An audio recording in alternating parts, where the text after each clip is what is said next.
அஸ்ஸலாமு அலைக்கும் friends. Morning ஒரு குட்டி மினி விலாக் பார்க்கலாமா? வாங்க பார்க்கலாம். அம்மா வந்து இன்றைக்கி கேக் வாங்கிட்டு வந்திருந்தாங்க. காலையில் பெருசாக ஒன்றும் பிரேக்ஃபாஸ்ட் ஒன்றும் பண்ணலை. பிள்ளைங்களும் நானும் ஒவ்வொரு பீஸ் கேக் எடுத்து சாப்பிடும்போதே வயிறும் நிறைஞ்சிட்டு மனசும் நிறைஞ்சிட்டு ரொம்பவே டேஸ்ட்டாக இருந்துச்சு. இந்த பிளாக் ஃபாரஸ்ட் கேக்கு ரொம்பவே டேஸ்ட்டாக இருந்துச்சு. மேலே இருக்கக்கூடிய க்ரீம்னஸ் அப்படி வந்து ஐஸ்கிரீம் எனக்காக இருந்துச்சு. சாப்பிட்ட உடனே அப்படியே மெல்ட் ஆணுச்சு. அல்ஹம்துலில்லாஹ் சாப்பிட்டு முடிச்சுட்டு அப்படி பானிபூரி வேறு வாங்கிட்டு வந்திருந்தாங்க. அதை வந்து பிள்ளைங்களுக்கு வந்து ஊற்றி கொடுத்துருந்தேன். பிள்ளைங்களும் என்ஜாய் பண்ணி சாப்பிட்டாங்க. சாப்பிட்டு முடித்த கையோட அடுத்து லஞ்சுக்கு போயாச்சு. லஞ்சுக்கு வந்து உலையை போட்டு அரிசி போட்டாச்சு. சாப்பாடும் நல்லா வெந்து வந்துட்டு இந்த சைடு வந்து வெள்ளைப்பயிர் வந்து அவிய போட்டிருந்தேன். இன்றைக்கி நம்ம வீட்டில் காரக்குழம்பு, அதுக்கு தேவையான இன்க்ரீடியன்ட்ஸ் வந்து நறுக்கி வச்சுருந்தேன். மாங்காய் இது வந்து நல்ல புளிப்பு மாங்காவாக இருந்துச்சு. அதனால் இன்றைக்கி புளியே ஊற்ற வேண்டாம்னு சொல்லிவிட்டு மாங்காய் மட்டும் போட்டு காரக்குழம்பு வைக்க போகிறேன். இந்த கத்தரிக்காவை இதான் நான் வாங்கினது ஃபஸ்ட் டைம். இந்த கத்தரிப்பு கலரில் இருக்கக்கூடிய கத்தரிக்காய்.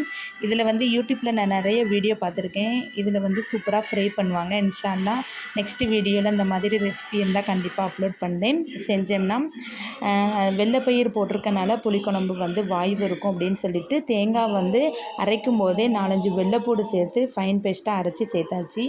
வெள்ளைப்பயிரை அமுக்கி பார்த்துக்கும்போது நல்லா வெந்து வந்துருந்துச்சு. அதோட காரக்குழம்புக்கு எல்லாத்தையுமே தாளித்து விட்ட பிறகு கத்தரிக்காய், முருங்கைக்காய் போட்டு மாங்காய் போட்டு வேக விட்டு சூப்பராக வந்து அமர்த்தி வச்சுட்டேன். சூப்பராக காரக்குழம்பு ரெடி ஆகிட்டு இதுக்கு சைடிஷ்டாக வந்து பிள்ளைங்களுக்கு வத்தல் வாங்கி தான் வச்சுருக்கேன். பிள்ளைங்களுக்கு வறுத்து கொடுத்துடலாமன்ட்டு. பிள்ளைங்க வந்து வத்தல் அப்பளம் தான் விருப்பப்படுவாங்க.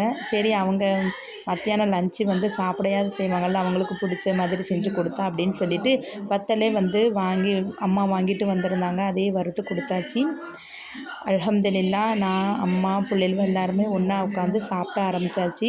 எனக்கு அம்மா சாப்பிட வாவான்னு கூப்பிட்டுட்டு இருந்தாங்க. புளிக்குழம்புனாலே எனக்கும் என் பொண்ணுக்கும் தான் பிடிக்கவே செய்யாது.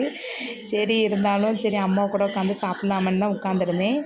பிறகு அக்கா பையன் வந்திருந்தாங்க. அக்கா குழம்பு கொடுத்துட்ருக்காங்கன்னு. அது என்ன குழம்புன்னு பார்க்கும்போது வத்த குழம்பு. சைடிஷ்டாக வந்து உருளைக்கிழங்கு ஃப்ரை பண்ணி கொடுத்து விட்ருந்தாங்க. சரி, அக்காவுக்கு கொடுத்துட்ட உருளைக்கிழங்கு வச்சு சாப்பிட்லாம் அப்படின்னு சொல்லி சாப்பிட்டுட்டு இருந்தேன். அக்கா பையனுக்கு அதுக்கப்புறம் வீட்டில் உள்ள புளிக்குழம்பு ஊற்றி கொடுத்து விட்டாச்சு. சாப்பிட்டு முடிச்சுட்டு இருந்த விசில்ஸ் எல்லாத்தையுமே வாஷ் பண்ணி வச்சுட்டேன். இன்றைய டே எனக்கு இப்படி தான் போச்சு. அடுத்த வீடியோவில் சந்திக்கலாம்.